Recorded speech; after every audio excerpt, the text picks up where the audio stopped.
Hello students, आपका ICIT online classes में बहुत बहुत स्वागत है। आज मैं आपके लिए वीडियो लेकर आया हूँ जावा प्रोग्रामिंग में इनहेरिटेंस। इससे पहले हम लोगों ने 16 वीडियोस जावा के देख लिए हैं। आज हमारा 17 वीडियोस होगा और हम लोग आज जानेंगे कि जावा में इनहेरिटेंस क्या होता है और इसकी प्रोग्रामिंग कैसे होती है। तो सबसे पहले ये जाना जाए कि इनहेरिटेंस का उद्देश्य क्या है, इसका डिफिनेशन क्या है, इसका बेनिफिट क्या है।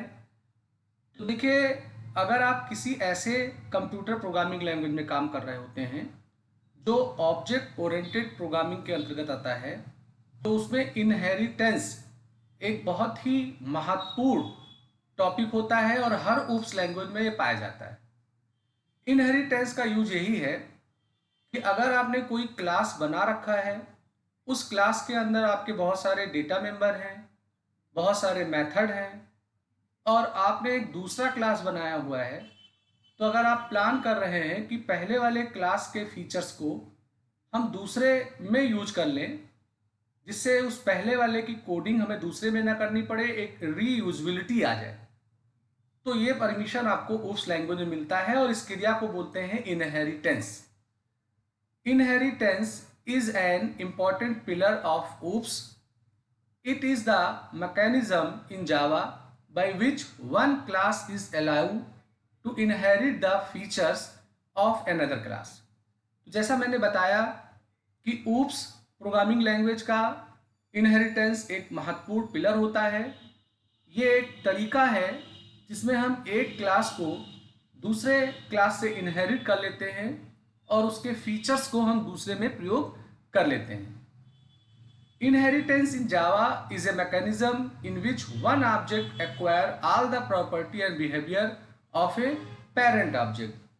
माने कि एक जो क्लास पहले से बना हुआ है उसे पेरेंट की संज्ञा दी गई, तो उसके जितने भी फीचर्स हैं, प्रॉपर्टीज हैं, बिहेवियर हैं, उन्हें आप किसी दूसरे ऑब्जेक्ट से प्रयोग कर सकते हैं या उसमें उसका यूज कर सकते हैं।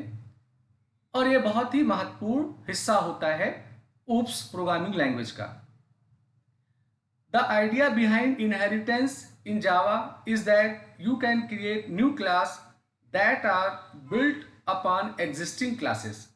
माने आपका जो इनहेरिटेंस है, इसमें एक क्लास पहले से बना हुआ होगा और उसके मदद से हम लोग एक दूसरे क्लास का निर्माण करते हैं। और जब आप किसी बने हुए क्लास को इनहेरिट करते हैं दूसरे क्लास से, तो जो बना हुआ क्लास है उसे पेरेंट क्लास बुलाता है। तो आपको ये परमिशन मिलता है कि उस पेरेंट क्लास के सारे मेथड्स और फील्ड्स को उस क्लास के साथ आप यूज कर सकते हैं जिससे आपने उसको इनहेरिटेंस किया है। तो इनहेरिटेंस का मेन रोल यही है कि अगर आपने कोई क्लास बनाया है, उसके बहुत सारे डेटा हैं, उसके बहुत सारे मेथड हैं और आप एक अनदर क्लास बनाए हुए हैं, उसमें आपको फिर उसी काम की नीड हो रही है, तो उस अनदर क्लास में आपको वो पूरी प्रोग्रामिंग फिर से नहीं करनी है।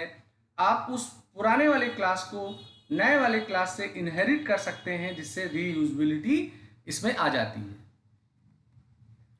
हमारा जो इनहेरिटेंस है, इससे रिलेटेड कुछ महत्वपूर्ण टर्मिनोलॉजी हैं, उन्हें जाना जाए। सुपर क्लास, वो क्लास जो इनहेरिट होता है किसी दूसरे क्लास से, उसे हम लोग सुपर क्लास बोलते हैं। सुपर क्लास को हम लोग पेरेंट क्लास, बेस क्लास भी बोलते हैं। सब क्लास वो क्लास होता है जो संचालित होता है किसी बने हुए क्लास माने पेरेंट क्लास से। तो सब क्लास जो होता है इसे हम लोग एक्सटेंडेड क्लास, ड्राइव क्लास या चाइल्ड क्लास के नाम से ही बोलते हैं। और इसका मेन मोटो यही है कि इससे आपकी रीयूजबिलिटी आती है। तो ऐसा क्लास जिसके फीचर्स को आप किसी दूसरे में इनहेरिट करके यूज करेंगे, वो super class, base class, parent class होगा। और जिस क्लास में आप फीचर्स यूज कर रहे हैं इनहेरिटेंस करके, उसे सब class, drive class, extended class या चाइल्ड क्लास के नाम से जाना आता है। अब हमारा जो इनहेरिटेंस है, इसकी तो बात हो गई, पर इसके भी बहुत सारे टाइप्स होते हैं। इनमें पहला आता है सिंगल इनहेरिटेंस। तो अगर आप इस फिगर को देखिए, एक क्लास ए है, मैंने उसे बी से इनहेरिट कर दिया, तो ये सिंगल इनहेरिटेंस कहलाएगा। अब आपका ए का जो सारा प्रॉपर्टी है वो आप बी के माध्यम से यूज कर सकते हैं। मल्टीपल इनहेरिटेंस, मल्टीपल इनहेरिटेंस का मतलब एक से ज्यादा क्लास किसी अगर क्लास को संचालित करें तो उसे मल्टीपल बोला आता है। पर हमारा जो जावा है ये मल्टीपल इनहेरिटेंस को सपोर्ट नहीं करता, ये C++ में आपको मिलता है। पर इसके इंपॉर्टेंस को डिनाई नहीं किया जा सकता है। तो फिलहाल इसको करने के लिए हम लोग जावा में एक चैप्टर पढ़ेंगे इंटरफेस, तब हम उसके माध्यम से मल्टीपल इनहेरिटेंस कर पाएंगे। और एक होता है multi level inheritance. Multi level inheritance में क्या हुआ कि एक क्लास ए है वो इनहेरिट हुआ बी से, बी क्लास जो है वो इनहेरिट हुआ सी से, तो ये मल्टी लेवल इनहेरिटेंस के कैटेगरी में आएगा। एक आता है हेरिस्टिकल इनहेरिटेंस। इसमें क्या होता है कि एक पेरेंट क्लास होगा और उसके कई ड्राइव क्लास होंगी, चाइल्ड क्लास होंगी, तो वो आपका हेरिस्टिकल इनहेरिटेंस होता है। और एक हो जाता है हाइब्रिड, तो जैसे नाम से ही पता लग रहा है इसमें सिंगल मल्टीपल सबका एक कॉम्बिनेशन हो आता है, तो उसे हम लोग हाइब्रिड इनहेरिटेंस के नाम से जानते हैं। तो ये तो हो गया कि हमारे इनहेरिटेंस के कितने वैरायटी है, टाइप्स हैं। मकसद सबका यही है कि किसी एक क्लास के जरिए दूसरे क्लास को हम संचालित करें और उस दूसरे क्लास में पहले वाले क्लास के सारे बिहेवियर स्टेट का हम यूज कर पाए। अब इसका जो सिंटेक्स होता है, अगर आपने कोई क्लास बनाया है तो आप क्लास लिखेंगे, क्लास का नाम लिखेंगे। और अगर आपको लगता है कि इस क्लास में कोई पहले से क्लास बना है उसके फीचर्स को यूज करेंगे, तो एक कीवर्ड होता है एक्सटेंड्स, और एक्सटेंड्स के साथ हम उस एग्जिस्टिंग क्लास का नाम लिखते हैं जो पहले से बना हुआ हो, तो वो एग्जिस्टिंग क्लास सुपर क्लास हो जाएगा और जो ये नया क्लास बन रहा है ये आपका सब क्लास हो जाएगा। तो एक्सटेंड्स एक कीवर्ड है, इसके माध्यम से हम लोग इनहेरिटेंस का काम करते हैं। एक कीवर्ड है हमारा सुपर कीवर्ड, इसका थोड़ा परिचय में दे रहा हूं, हालांकि आगे चल के इसे बहुत ज्यादा डीप में हमें स्टडी करना पड़ेगा। सुपर कीवर्ड का प्रयोग ये होता है कि अगर आपने किसी पेरेंट क्लास को एक्सटेंड किया है किसी चाइल्ड क्लास से, और चाइल्ड क्लास के जरिए आप पेरेंट क्लास का संचालन करना चाहते हैं, तो अगर पेरेंट क्लास में कोई कंस्ट्रक्टर है, वो भी पैरामीटराइज कंस्ट्रक्टर भी हो सकता है, डिफॉल्ट भी हो सकता है, तो चाइल्ड क्लास से अगर उसको हमें ऑपरेट करना होगा तो ऐसे स्थिति में हम लोग सुपर कीवर्ड का प्रयोग करते हैं। बाकी आगे प्रोग्राम में मैं आपको ये समझाने वाला हूं। तो चलिए हम लोग चलते हैं अपने BlueJ IDE में। मैंने कुछ प्रोग्राम्स बना के रखे हुए हैं, उनको पहले चेक करके देखा जाए। तो मैंने एक प्रोग्राम बनाया हुआ है जिसका नाम क्लास का टेस्ट है। तो उस टेस्ट क्लास में मैं सिंगल इनहेरिटेंस को एक सहज तरीके से बताने का काम कर रहा हूं। तो देखिए ये मेन क्लास है, मेन क्लास की बात हम बाद में करेंगे, पहले इन क्लासेस की बात कर लें।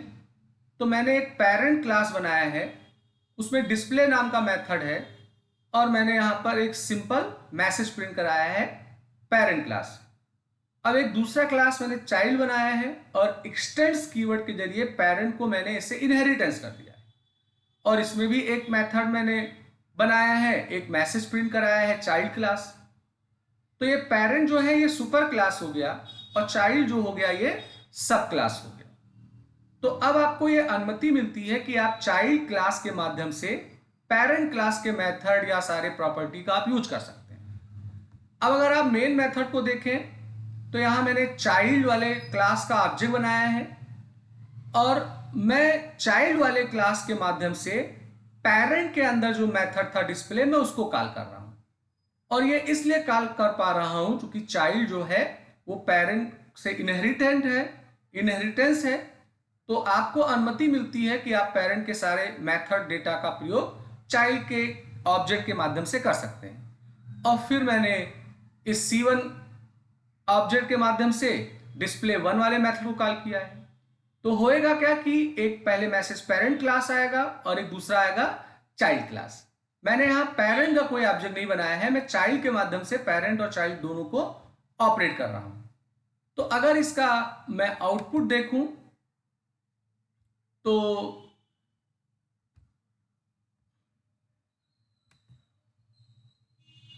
ये इसका आउटपुट आ रहा है।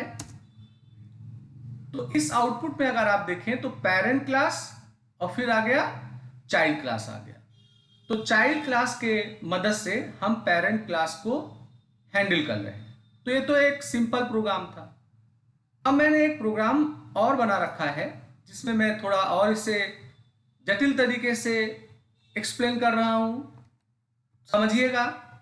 तो पहले हम लोग नीचे वाले क्लास को समझ लेते हैं। स्टूडेंट नाम का क्लास, इसके दो data member, registration number, name, और ये एक कंस्ट्रक्टर मेथड है जो वैल्यू को असाइन करने का काम कर रहा है, और एक डिस्प्ले मेथड है, इसमें इन दोनों वैल्यू को मैं प्रिंट करा रहा हूं। अब इसी में ही मैंने एक मार्क्स नाम का क्लास बनाया है और उसको इनहेरिट कर दिया है एक्सटेंड कीवर्ड के जरिए स्टूडेंट से। और मैंने यहां पर केवल 3 वेरिएबल्स लिए हैं, डेटा मेंबर लिए हैं, P1, P2, P3 मान लेते हैं, 3 सब्जेक्ट्स के मार्क्स हैं। और इसमें भी मैंने एक कंस्ट्रक्टर मार्क्स का बनाया है वैल्यू को असाइन करने के लिए। तो यहां अगर आप देखें तो मैंने एक सुपर कीवर्ड का यूज किया है, क्योंकि मैं मार्क्स के माध्यम से ही स्टूडेंट वाले क्लास को हैंडल करूंगा। तो जब मैं मार्क्स का ऑब्जेक्ट बनाऊंगा तो चूंकि मार्क्स में एक कंस्ट्रक्टर मेथड है तो मुझे 3 वैल्यू देना होगा, और इसी से ही संचालित करना है हमें ऊपर क्लास स्टूडेंट को। तो स्टूडेंट में भी चूंकि कंस्ट्रक्टर है तो मुझे उसकी भी वैल्यू देनी होगी। तो यहां मैंने सुपर कीवर्ड के जरिए जो इसका सुपर क्लास है, बेस क्लास है, उसमें जो स्थापित है कंस्ट्रक्टर, उस वैल्यू को यहां मैंने भेजने का काम किया है। तो ये क्या करेगा कि जो स्टूडेंट वाला क्लास है उसमें जो कंस्ट्रक्टर मेथड है उसमें रजिस्ट्रेशन नंबर और नेम ये भेजने का काम करेगा। और यहां मैंने डिस्प्ले तीनों मार्क्स के लिए मेथड बनाया है। अब मैं अगर मेन मेथड में आऊं तो यहां मैंने स्टूडेंट क्लास की बात नहीं की है, मैंने मार्क्स का M1 एक ऑब्जेक्ट बनाया है। क्योंकि मार्क्स में एक कंस्ट्रक्टर है और उसके 3 पैरामीटर थे तो 3 वैल्यू मैंने भेजा। अब चूंकि इसी से ही ऑपरेट होगा स्टूडेंट, तो भाई स्टूडेंट में भी एक कंस्ट्रक्टर बैठा हुआ है तो उसकी वैल्यू आप कैसे भेजते? तो इसीलिए ही मैंने मार्क्स वाले कंस्ट्रक्टर मेथड में सुपर कीवर्ड के जरिए वो 2 वैल्यू में भेजने का काम किया हुआ है। और फिर यहां पर मैं M1 के जरिए डिस्प्ले मेथड को कॉल कर रहा हूं और M1 के जरिए ही डिस्प्ले मार्क्स को कॉल कर रहा हूं। तो चलिए इसका कंपाइल करके आउटपुट देख लेते हैं कि क्या आता है। तो इसका जो आउटपुट आएगा उसमें स्टूडेंट का देखिए रजिस्ट्रेशन नंबर आ रहा है, नाम आ रहा है, और तीनों जो मार्क्स मैंने असाइन किए थे वो यहां पे दिख रहा है। तो ये 2 प्रोग्राम थे जिनमें मैंने सिंगल इनहेरिटेंस को दिखाया। पहला एक सिंपल था और दूसरे में मैंने सुपर कीवर्ड का प्रयोग करके कंस्ट्रक्टर का भी इन्वॉल्यूशन करके आपको प्रोग्रामिंग करके दिखाया। अब मैं बात करूंगा मल्टी लेवल इनहेरिटेंस का। मल्टी लेवल इनहेरिटेंस में क्या होता है कि एक क्लास दूसरे से, दूसरा क्लास तीसरे से, ऐसे होता है। तो यहाँ एक पेरेंट क्लास है, इसमें डिस्प्ले मेथड है। पेरेंट क्लास को एक चाइल्ड से इनहेरिटेंस किया गया है और एक तीसरा क्लास बनाया गया है सन करके, और सन से चाइल्ड को कर दिया गया है। तो अगर आप देखें पेरेंट सुपर क्लास है चाइल्ड का और चाइल्ड सुपर क्लास है हमारे सन का। सन ड्राइव हो रहा है चाइल्ड से, चाइल्ड ड्राइव हो रहा है पेरेंट से। और अगर आप मेन मेथड वाले क्लास को देखें तो मैंने सन वाले का, मैंने लास्ट वाले क्लास का मैंने ऑब्जेक्ट बनाया है और उसी के माध्यम से तीनों क्लास के मेथड को मैं यहां कॉल कर पा रहा हूं। तो इनहेरिटेंस की फैसिलिटी यही होती है कि रीयूजेबिलिटी आ जाती है। तो अगर इस प्रोग्राम को आप रन करके देखेंगे तो यहाँ पेरेंट क्लास का भी आउटपुट आ रहा है, चाइल्ड का भी आ रहा है और सन का भी आ रहा है। तो इस तरीके से हम लोग मल्टी लेवल का प्रयोग करते हैं। अब मैं एक प्रोग्राम आपको और दिखा रहा हूं, ये हेरिस्टिकल इनहेरिटेंस है। इसमें क्या होता है कि एक सुपर क्लास होते हैं और वो सुपर क्लास कई चाइल्ड क्लास से इनहेरिटेंस होते हैं। तो ऐसे यहाँ एक क्लास पेरेंट का बना हुआ है, उसे मैंने चाइल्ड 1 से इनहेरिट किया है और यहाँ मैंने चाइल्ड 2 से फिर पेरेंट को किया है। तो यहाँ पेरेंट सुपर क्लास चाइल्ड 1 का भी है और पेरेंट सुपर क्लास हमारे चाइल्ड 2 का भी है। तो यहाँ अगर आप देखें तो चाइल्ड 1 और चाइल्ड 2 का मैंने ऑब्जेक्ट बनाया है और उनके माध्यम से उसके जो पेरेंट और खुद के मेथड हैं उनको मैंने कॉल किया है। तो अगर मैं इसको कंपाइल करता हूं और इसका अगर आउटपुट देखता हूं तो देखिए क्या आएगा। ये पेरेंट क्लास फिर चाइल्ड 1 फिर पेरेंट क्लास फिर चाइल्ड 1 आ गया। तो ये एक बेसिक नॉलेज था इनहेरिटेंस का जो मैंने आपको इस वीडियो के माध्यम से प्रदान किया। उसके आगे अभी और वीडियोस आएंगे जिनमें इनको और ज़्यादा एक्सप्लेन किया जाएगा। यहाँ मैंने आपको केवल इनहेरिटेंस का डिफिनेशंस, उसके बेनिफिट्स बताए, इनहेरिटेंस कितने प्रकार का होता है ये बताया, एक्सटेंड कीवर्ड के संबंधित जानकारी दिया, सुपर कीवर्ड का भी प्रयोग किया और मैंने आपको प्रोग्रामिंग करके भी दिखाया कि कैसे इन्हें यूज करना है। तो फ्रेंड्स, मेरा वीडियो अच्छा लगा हो लाइक करिए, शेयर करिए, सब्सक्राइब करिए, बेल आइकन को सेलेक्ट करिए